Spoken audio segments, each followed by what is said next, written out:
i bëjnë vendit në rrugën drejt Bashkimit Evropian. Kemi një sfida, prandaj nuk jam fort dakord me idenë e kryeqyteteve të tjera, domethënë kemi çfarë do të kemi probleme të shumta, jemi në një situatë ku askush nuk ta ka ngjenë që të merret me ne, qoftë tani miqtë në Shqipëri të thonë që tash në Bashkimin e Amerikës, qoftë dhe Bashkimi Evropian për shkak të gjitha situatave që ndodhin sot.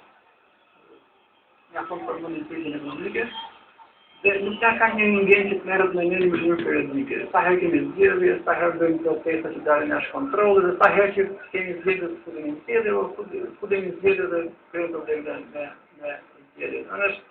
Dhe kjo pastaj çfarë do të bëjë? Do të rritë inercin e opinionit publik, apatinë e opinionit publik, duke parë që nuk ka shumë zgjedhje. Një parti nga pala tjetër, çfarë do të rritë një karencë në apatinë, e cila mund të jetë edhe më e rrezikshme se sa situata që po shohim sot. Kemi një vëzhgim për Pakistani të drejt për drejta nga protesta e sotme përballë bulevardit, pra në bulevardin e Kongresi përballë në kryeministrisë. Siç e tham deri në këto momente ka pasur episode të ndryshme, dhune, goditje me gur ndaj godinës, apo edhe vënia e zjarrit ndaj disa makinave. Ne vazhdojmë të ndjekim pamje të drejt për drejta nga protesta e sotme, e cila në fakt duket e reflekton atë konkluzionin e protestuesve, vetë ato që protestojnë për mungesën e leadershipit aty. Duket që njerëzit janë aty dhe diçka presin. Nuk kanë një ditë të parë orientohen, nuk orientohen dhe kjo protestë në dhunë, protestë në hedhje urës. Varet shumë nga situata po acarohet sërish. Po acarohet me goditjen. Çështja është që do të them që do duhet një ndërhyrje themi politike ndaj masës protestuese. Për të thënë drejtim, çfarë objektivi ka. Bilancët e parë do të bëhen shpejt të dëmtuar apo me dëmet materiale, por bilanci politik do të jetë i vështirë për të bërë.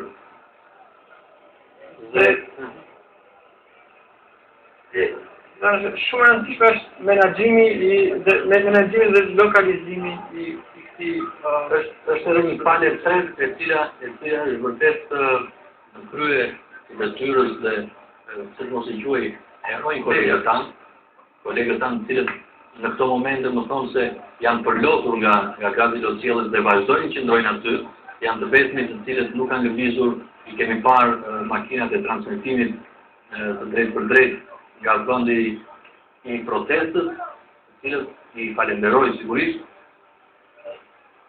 Është domethënë në vërtet të përzuar gjithë puna e njerëzve medias që kemi parë që në momentet e para dhe kur ndihesh rritja e dhunës, të ndihesh përdorimi i burgave apo i shkotimit apo çadrave apo shkopave të dhomës, kameramanët, reporterët e televizionave kanë qenë për të transmetuar në mënyrë të drejt për drejt të gjitha ngjarjet. Dhe ky në fakt është një kontribut që mund të japë media. Kalimin, transmetimin me shpejtësi, pastaj në pamje direkte në ekranin televizor për të dhënë një efekt që për të kaluar për të minimizuar efektet e dhunës nga rruga për ta sjellë në ekranin televizionit. Padyshim dhe prandaj media vazhdon të jetë i vetmi pushtet influent sot në Shqipëri, i cili merret për bazë denoncimi, që ka një ka edhe të sondazhet që bëhen, sondazhet të besueshme që nga aktorë dhunës apo të huaj, më i besueshëm.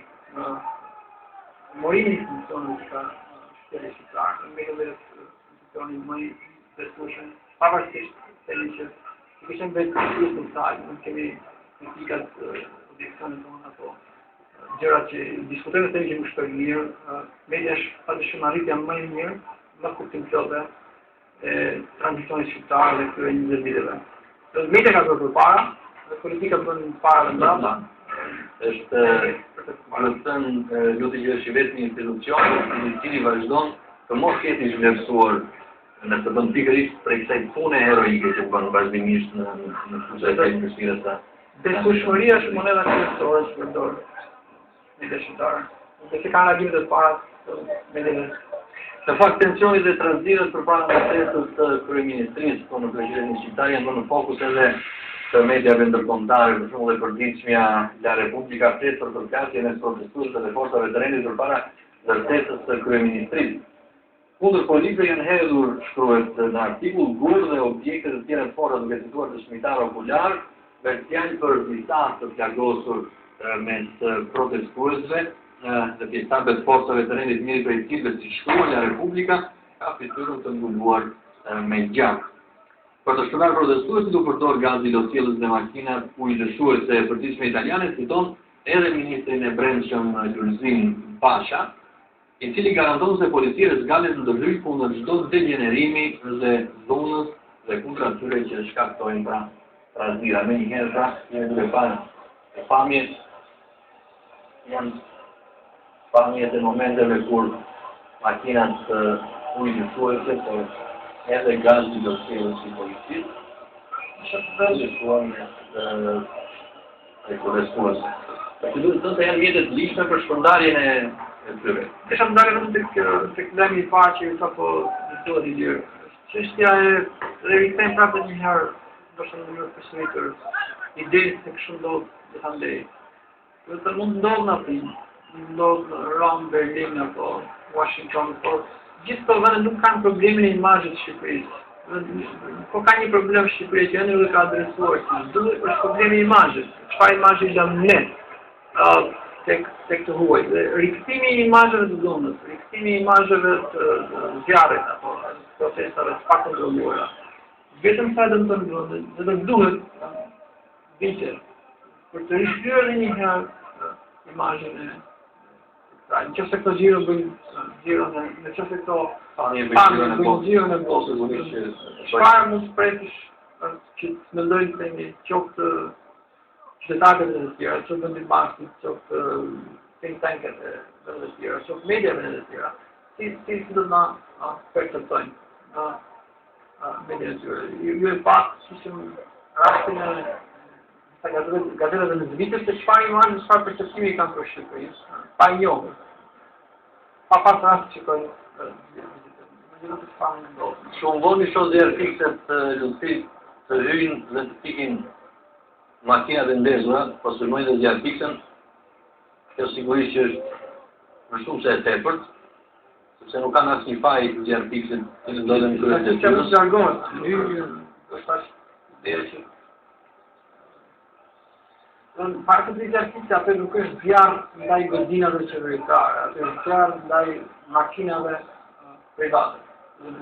Gjëja më e shtushme që më ndodhë. Pamjet tilla nuk sjellin asgjë të mirë.